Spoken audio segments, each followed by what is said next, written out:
sa Panginoon, sandaigdigan.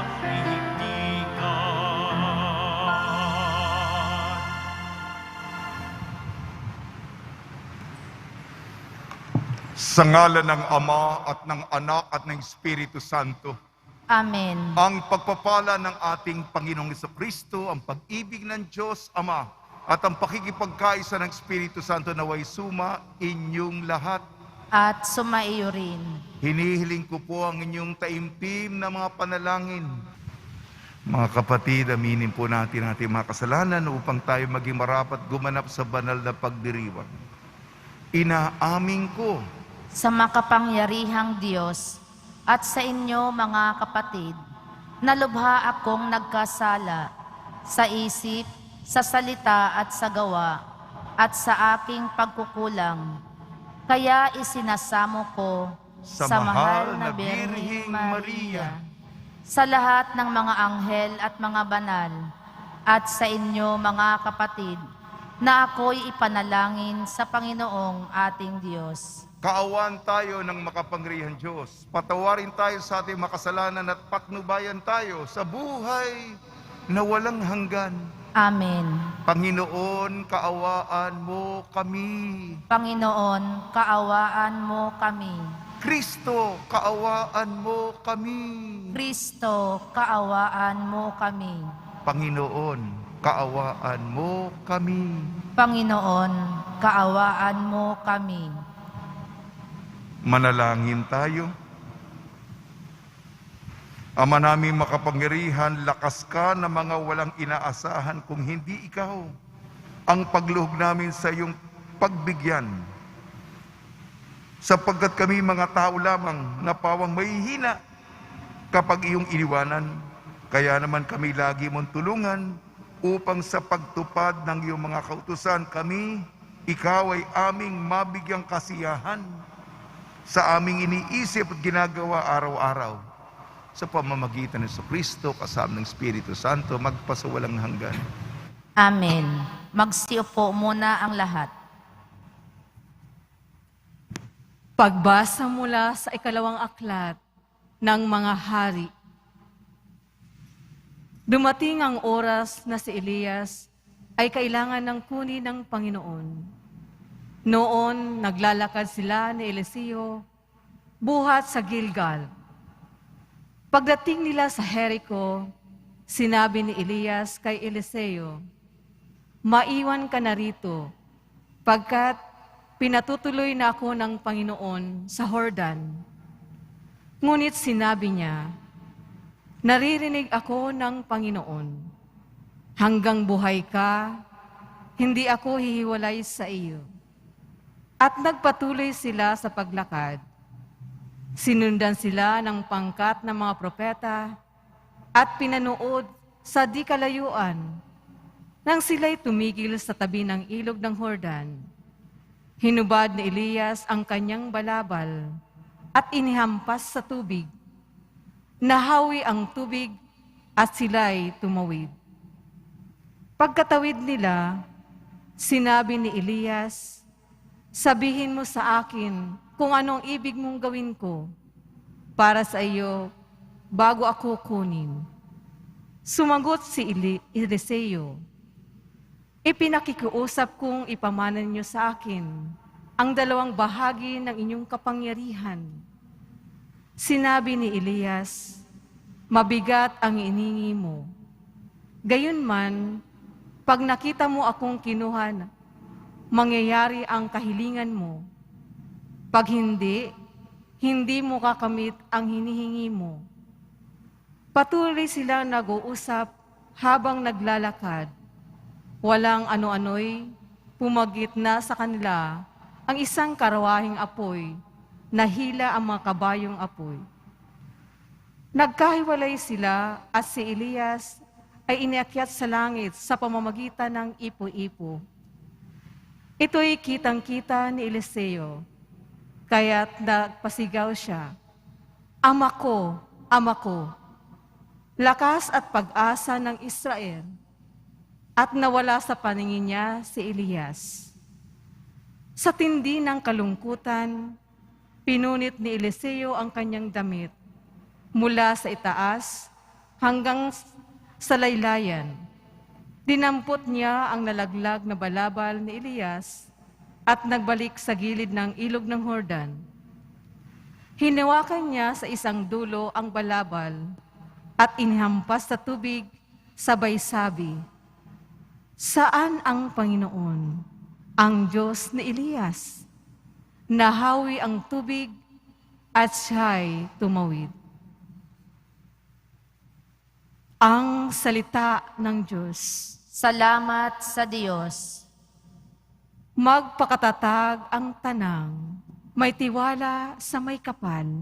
Magpakatatag ang tanang, may tiwala sa may kapal. Puon ang pagpapala mo'y iyong ilaan sa mga anak mong may takot na taglay.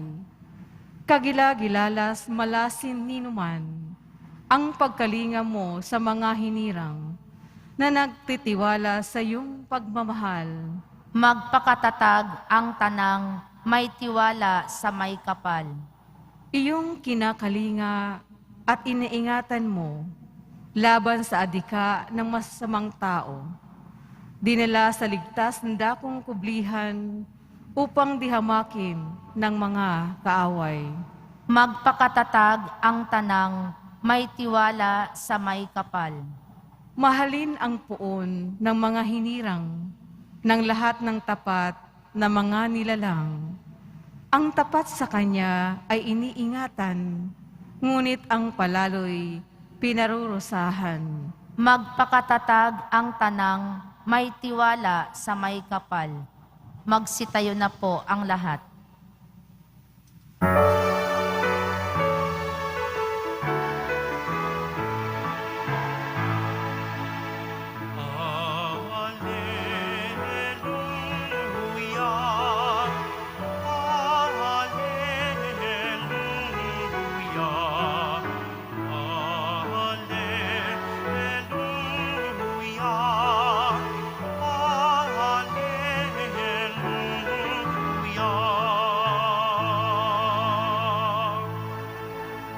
Sa akin nagmamahal, tutupad sa aking aral, ama't ako'y mananahan. Alleluia,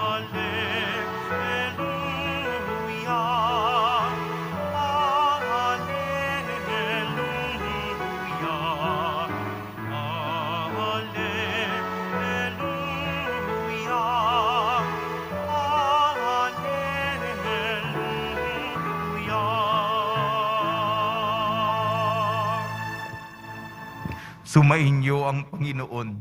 At sumaiyo rin. Ang mabuting balita ng Panginoon ayon kay San Mateo. Papuri sa iyo, Panginoon. Nung panahong yon, sinabi ni Jesus sa kanyang malagad, "Pag-ingatan ninyo na huwag maging pakitan tao lamang ang paggawa ninyo ng mabuti. Kapag ganyan ang ginawa ninyo, wala kayong matatamong gantimpala buhat sa inyong amang nasa langit. Kaya nga kapag naglilimos ka, huwag mo nang ingay ito, katulad ng ginagawa ng mga mapagpaimbabaw doon sa sinagoga at mga lansangan. Ginagawa nila ito upang purihin sila ng mga tao. Sinasabi ko sa inyo, tinanggap na nila ang kanilang gantimpala. Ngunit kung naglilimos ka, huwag mo nang ipaalam ito kahit sa iyong pinakamatalik na kaibigan, upang malihim ang iyong paglilimos at gagantihan ka ng iyong amang nakakakita ng kabutihang ginagawa mo ng lihim.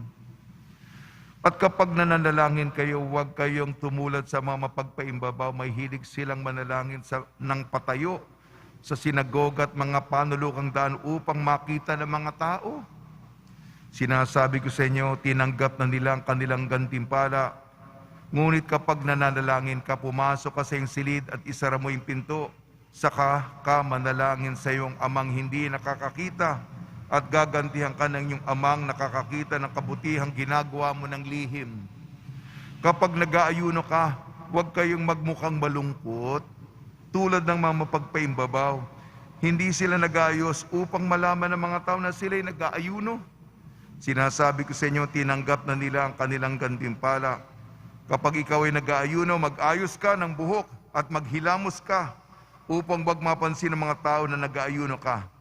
Ang iyong amang hindi mo nakikita ang siyang lamang makakaalam nito. Siya na nakakakita ng kabutihang ginagawa mo ng lihim, ang gaganti sa iyo. Ang mabuting balita ng Panginoon. Pinupuri ka namin, Panginoong Heso Kristo. Magsipo muna ang lahat. Pinabati po namin kayo sa pagpapala, pagbibintisyon, pagbibiyaya, pagkakaloob ng napakaraming grasya ng Poong Jesus Nazareno. Ang ating mga pagbasa, maging gabay upang pagsunod ng kalooban ng Panginoon sa araw-araw na buhay. Pangalawang aklat ng mga hari at ang Ebanghelyo ayon kay San Mateo. Gabayan, patnubayan tayo. Sa ating unang pagbasa, sinusundan natin ang propetang si Elias. At tapos na. Magwawakas na, wakas na. Matagumpay nga ang dulo. Sapagkat iniakyat siya sa langit, mga karwahe ng apoy. Maluwalhati ito. Si Elias, ito yung larawan natin sa propeta Elias. Umakyat siya sa langit. Nakasakay, karwahe. Chariots of fire. Karwahe ng apoy. Magbalik tanaw po tayo. Una, si propeta Elias nagdadasal ng taimtim. Kilala niya ang Diyos. Ang Diyos hindi nasa malakas na hangin. Ang Diyos hindi sa lindol. Ang Diyos hindi sa nakasusunog na apoy. Pabulong na tinig. Tinakpan niya ang kanyang balabal. Nandyan ang Diyos. Kilala niya ang Diyos, ang presensya. Kilala ang Diyos. Pangalawa, siya'y nanindigan sa tunay na Diyos. Maraming mga propeta ni Baal, napakadami nila. Ngunit huwad ang kanilang nire-representa. Si Elias sa bundok ng Carmen, binasa nila ng tubig yung alay ni Elias. Ngunit dumating ang apoy sa handog ni Elias. Yung balo sa Sarepta, yung kanyang anak, wala na silang pagkain. Taggutom noon, tagtuyot noon. Ngunit nagbigay sila kay Elias. At sagana, siklik, siksik, liglig, umaapaw ang biyaya ng Diyos sa mga nagbibigay sa mensahero ng Diyos. At binibiyang buod ko po. Yung mga, yun, mababang tao yun, yung balo ng Sarepta. Yung makapangyarihan, si Ahab. At ang malditang si Jezebel. Yan. Kanila na nga yung kaharian. Gusto bang kunin yung lupa ng ordinaryong tao? Justisya, sosyal.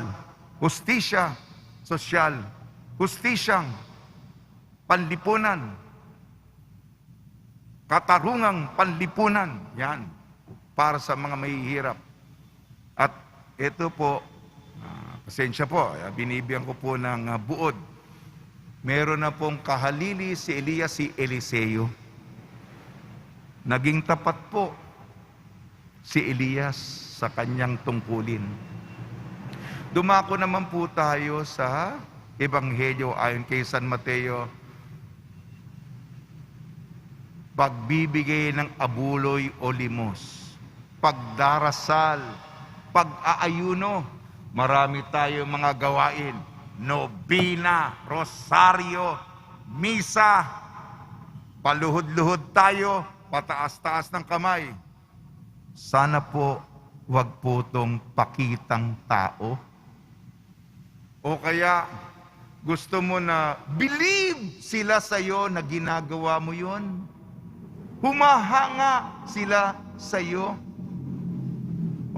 Picturean mo ako tumataas ng kamay picture O lumuluhod Video mo ko video Maganda yung kuha. Sana po hindi ganoon. Ang kaugnayan natin, ang atensyon hindi ibang tao. Yung likes ngayon kasi, marami kong likes. 20 likes ako, ikaw, 5. Yan ba yung habol natin? Ang punto, mga kapatid, kaya nandito tayo sa Kanya. Sincero ka ba? Tunay ka ba? Totoo ka ba? Alam ng Diyos ngayon. Ngayon, alam. Hindi natin matatago yan.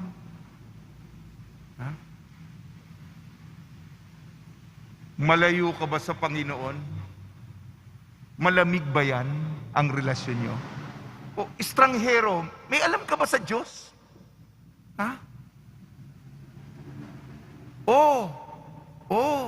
Sana ito.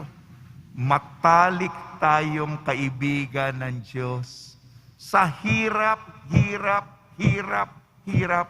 at konting ginhawa, at luwalhati, at liwanag, at galak sa buhay. Kasama natin ang Diyos. May kwento tayo kasama ang Diyos. At higit sa lahat, pagmamahal. Alam ng Diyos kung mahal natin siya. Matamis. Matamis ka bang magmahal? Mapaglikha ka ba? Ang iniisip mo ba? Paano ko ba mapapaligaya ang Diyos? Yun lang po Huwag naman yung Pariseo, yung panlabas, kaek-ekan, palamuti. Sana po hindi yon. Peke, huwad, plastic, hipokrito, Pariseo. Sana po yun din. Kung hindi autentiko, tunay, totoo, wagas, dalisay, inosente, puro ang ating alay sa Kanya. Sa tulong ni Maria, ina ng laging saklolo, at ni San Jose, at ni San Juan Bautista, nagnonominaryo po tayo. Nawa po ay taimtim tayong hanapin natin ang kalooban ng Diyos. Magsitayo na po ang lahat. Minamahal kong mga kapatid, manalangin tayo sa Diyos ng katotohanan at pag-ibig para sa mga biyaya ng katotohanan at katapatan sa simbahan at sandaigdigan. Tugon po natin, panatilihin mo kaming malinis sa iyong paningin, O Panginoon. Panatilihin mo kaming malinis sa iyong paningin, O Panginoon. Ang simbahan naway isaloob ang gawain at misyon ng pagpapanibago upang malinaw na maunawaan ng lahat si Kristo. Manalangin tayo. Panatilihin mo kaming malinis sa iyong paningin, O Panginoon. Ang mga pari at mga relihiyoso naway maging masigasig na tagapagpahayag ng Ebanghelyo sa pamamagitan ng pagsaksi sa kanilang sariling buhay. Manalangin tayo. Panatilihin mo kaming malinis sa iyong paningin, O Panginoon. Ang mga lingkod ng pangmamamayan at komunidad naway maging tapat at hindi makasarili sa kanilang gawain ng paghahatid ng katarungan, karangalan at pagkakaisa sa mga taong kanilang pinaglilingkuran. Manalangin tayo. Panatilihin mo kaming malinis sa iyong paningin, O Panginoon. Ang mga may sakit at mga nabibigatan sa buhay, naway makita ang di karaniwang pag-ibig at pagkalinga ng Diyos sa pamamagitan ng kanilang mga kapamilyang nag-aalala sa kanilang kapakanan. Manalangin tayo. Panatilihin mo kaming malinis sa iyong paningin, O Panginoon.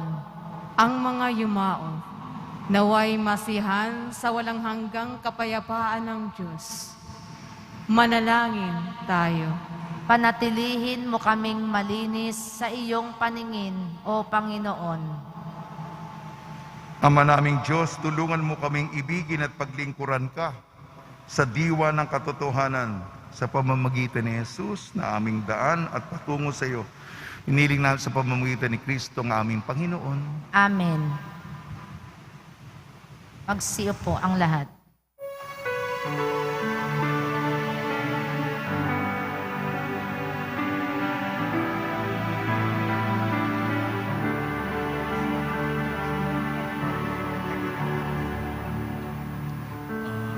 Ating alay na alak-apan.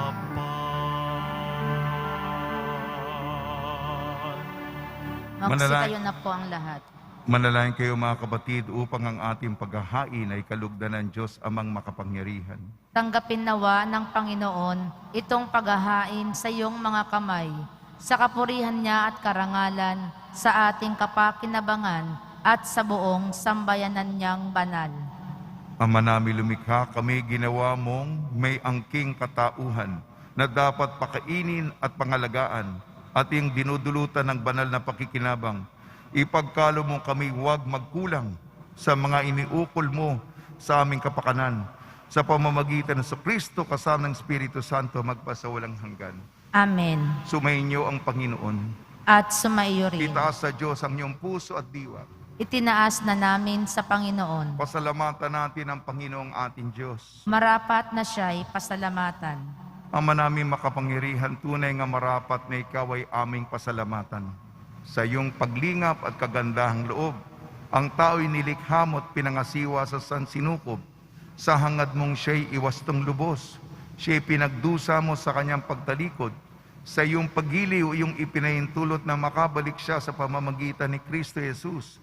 Kaya kaisa ng mga anghel na nagsisiawit ng papuri sa iyo, nang walang humpay sa kalangitan kami nagbubunyi sa iyong kadakilaan.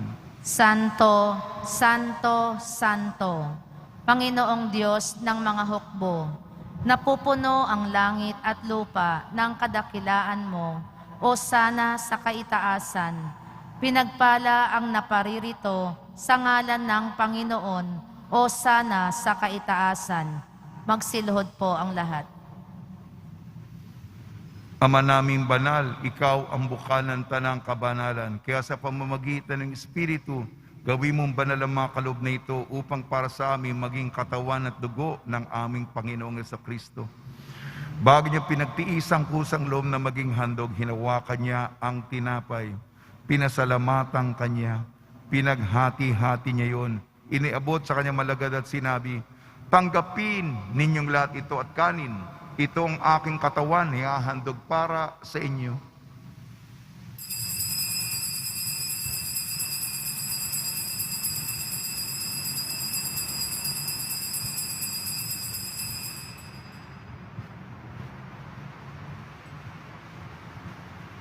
Gayon din naman nung matapos ang hapunan, hinawakan niya ang kalis, muli kanyang pinasalamatan.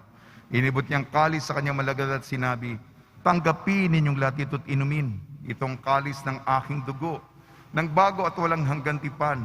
Aking dugo na ibubuhos para sa inyo at para sa lahat. Sa pagpapatawad ng mga kasalanan, gawin ninyo ito sa pag-alala sa akin.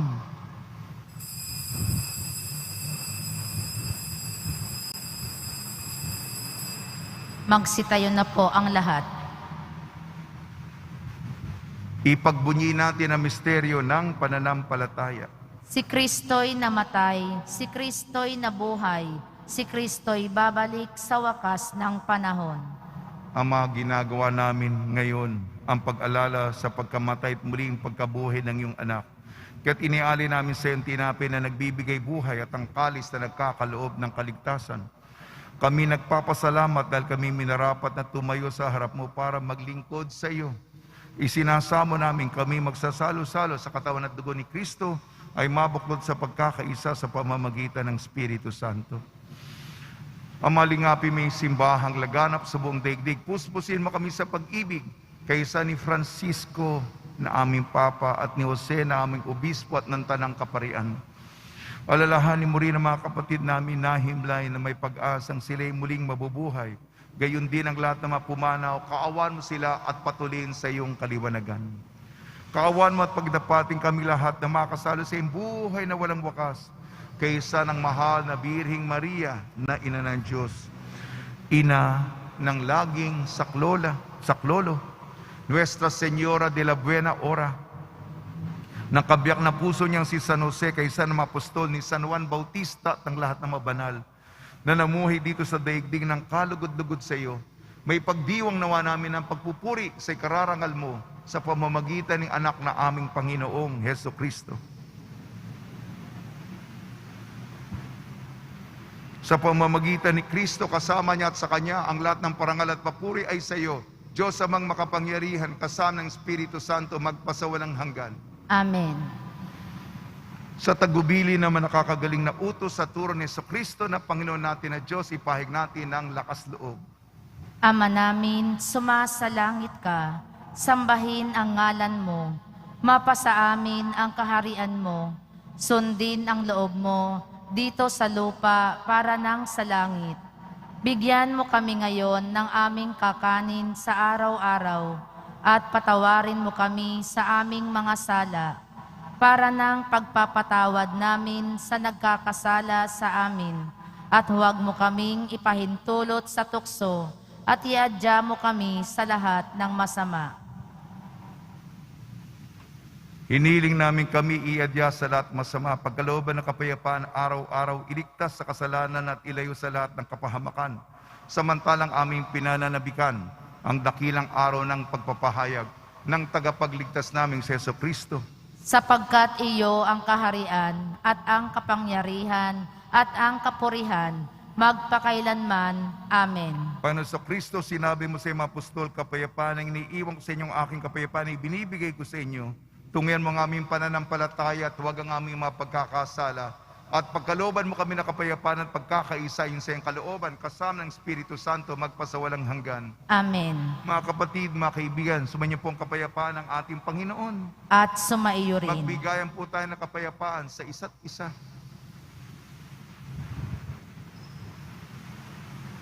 Kordero ng Diyos na nag-aalis ng mga kasalanan ng sanlibutan, maawa ka sa amin. Kordero ng Diyos na nag-aalis ng mga kasalanan ng sanlibutan, maawa ka sa amin.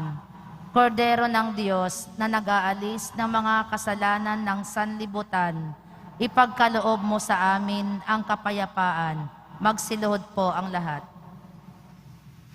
Ito ang kordero ng Diyos, ito nag-aalis ng kasalanan ng sanlibutan, mapalad ang mga inayayahan sa kanyang piging. Panginoon, hindi ako karapat-dapat na magpatuloy sa iyo, ngunit sa isang salita mo lamang ay gagaling na ako.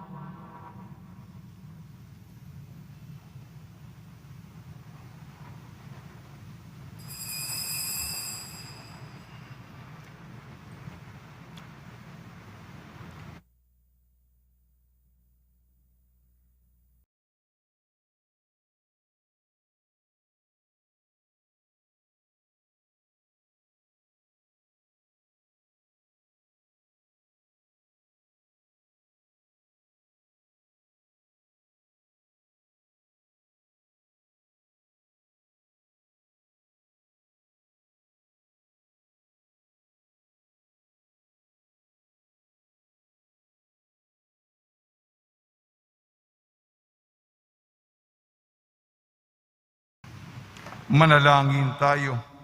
Ama namin mapagmahal, ang pinagsaluhan naming banal na pakikinabang ay nagpahiwating ng iyong pakikiisa sa tanang naritong nakikipagdiwang ay magdulot nawa ng pagkakaisa sa iyong sambayanan sa pamamagitan ng Kristo kasama ng Espiritu Santo magpasawalang hanggan. Amen. Pagbabasbas sa mga deboto na kanilang mga kahilingan at dasalan. Mahal na pong Jesus Nazareno, Iniyag mo sa pamamagitan ng krus ang walang maliw na pag-ibig ng Diyos sa sangkatauhan. Pakinggan mo ang kahilingan iyong nagsusumamo sa iyo, makamtanawa nilang iyong katugunan at tanggapin na kasagutan na may utang na loob na tinatanaw. Basbasan din po niyo mga daladala nila mga imahin at dasalan sa pamamagitan ng bendisyon ito na may maalala ng mga pangangal sa binyag na kung ang ibig at paglilingkuran bilang Panginoon magpasawalang hanggan. Amen. Sumainyo ang Panginoon At sumaiyo at rin. pagpalain kayo ng makapangyarihan Diyos, Ama, Anak at Espiritu Santo. Amen. Paglayin po niyo sa inyong pag-alis ang kapayapaan ni Jesucristo. Salamat sa Diyos.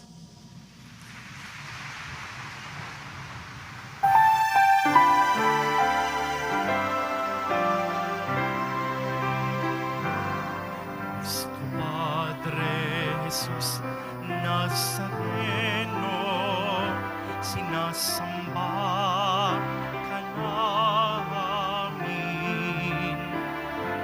Pinipintuho ka namin. Aral mo ang aming buhay at kaligtasan. Nuestro Padre Jesus Nazareno, iligtas mo kami sa kasalanan. Ang krus mong kinamatayan ay sagisag